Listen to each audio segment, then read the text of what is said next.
This is Hannibal here from the HannibalTV.com, and I want to address an unfortunate wrestling accident that happened in Texas about a week ago now. And there's a lot of false stories with inaccurate information out there. And I'm going to tell you what happened, my account of what happened. First of all, it was going to be a match between Blood Hunter versus Carlito for world class pro wrestling. They are not a circuit. They've put on about two events in the past 2.5 years. I was involved in the production of their last two events, and I've been doing volunteer work for them for a while now and getting some sort of YouTube revenue split from them as well for my work I was doing with them on YouTube. However, it didn't amount to much, and they actually didn't pay me the last payment they owed me from that. But there was going to be a match between Blood Hunter versus Carlito. They wanted heel heat for this match.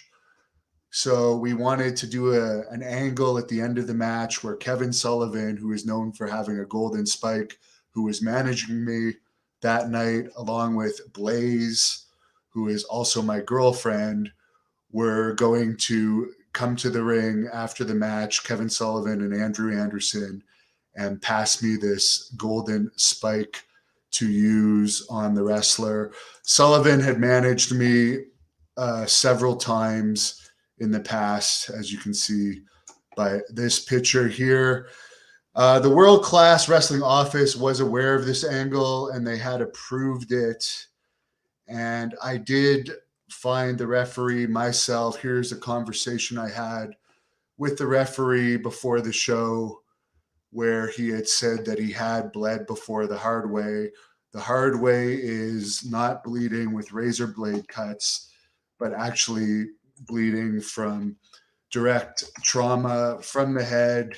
He was okay with the angle. He was going to cut himself with razor blades in the match. When the match ended, he was not supposed to referee the actual match. There was any other matches on the show that evening at all. And as far as Kevin Sullivan, there's a picture that was taken after the match with Kevin Sullivan, Blaze, and myself before we knew the extent of the person's injuries. The World Class Pro Wrestling owner had said he was not aware of this angle, but here's a message of me telling the World Class Pro Wrestling owner that the referee was going to come down at the end, and he actually makes a joke that he hopes I'm not paying him much. The World Class Pro Wrestling ring has two canvases. This is one canvas they'd used on a previous show where I had bled. That's my blood in the ring. They put this match on before intermission with me versus Carlito because they were expecting the referee to get a lot of blood. He said he was going to get good color.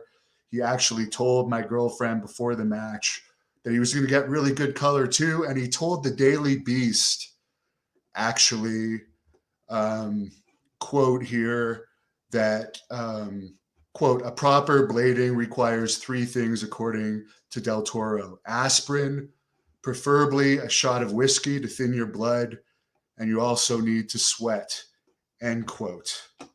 So if he believes whiskey and aspirin helps thin your blood to make you bleed more, I didn't see him take a shot of whiskey or aspirin before the match, but I'm going to assume he must have to get the blood flowing better. Now let's take a look at what actually happened. I just want to be clear here. I was not actually supposed to hurt him with the spike. I had the spike in my hand.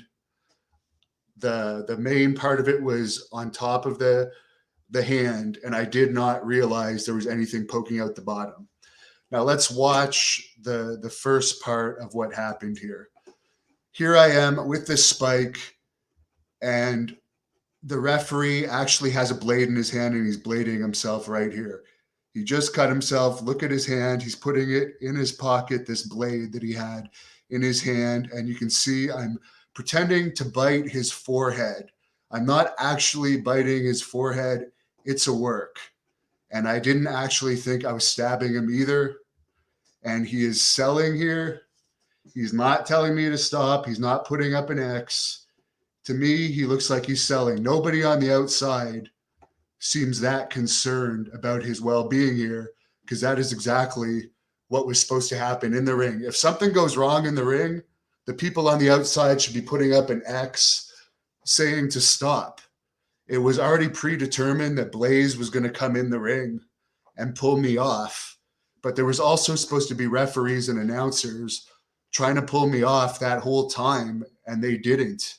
They didn't go in the ring, and I don't know where Kevin Sullivan was during that whole mess. He probably went back, fought to the back with Andrew Anderson and Carlito, as was planned. Let's look at the second part here, where I have him, where, by the way, this is not a real choke. Look where my arm is. It was not under his neck. It was above his chin.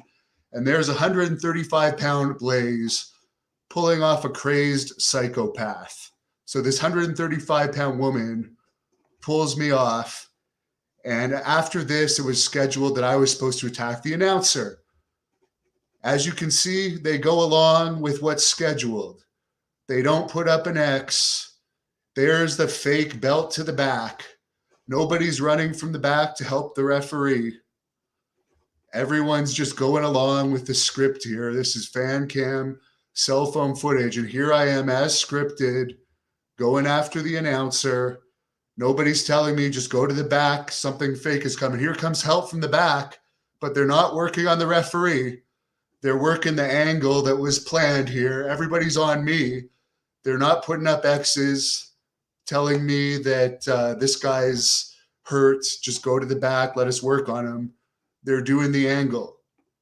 So I had no idea that anything unusual had happened until I got to the back. Had I known that he was actually getting more hurt than his blade marks, I would have gone to the back. Next day, before the World Class Pro Wrestling owner ever put out his message claiming that he was parting ways with me, I sent this message ending our partnership 2.5 to 3 hours. I sent this at 5:56 p.m. Eastern time before he ever posted his thing ending our partnership. I had them running their YouTube channel, their Twitter, and I had access to their Facebook page, and I had been helping fund the events. So I feel a lot of the heat was put on me for this. From my understanding, the company didn't have insurance, liability insurance, which I always personally get for my events. They didn't seem to have paramedics on site. And I did talk to the referee as well after, where I told them I had seen the hard camera footage. And he told me he didn't hold any grudge towards me. I apologized. He said, shit happens. And I thanked him for the situation.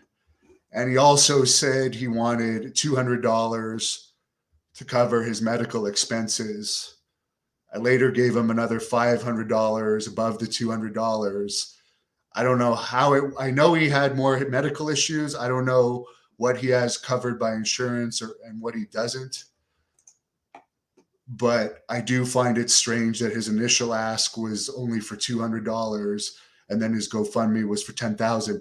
I'm not saying he didn't have that much deductibles and it's a horrible thing that happened, but at some point, the World Class Pro Wrestling owner the next day was acting like I was refusing to pay anything towards his medical costs, but he had only told me he needed $200, which I forwarded to him.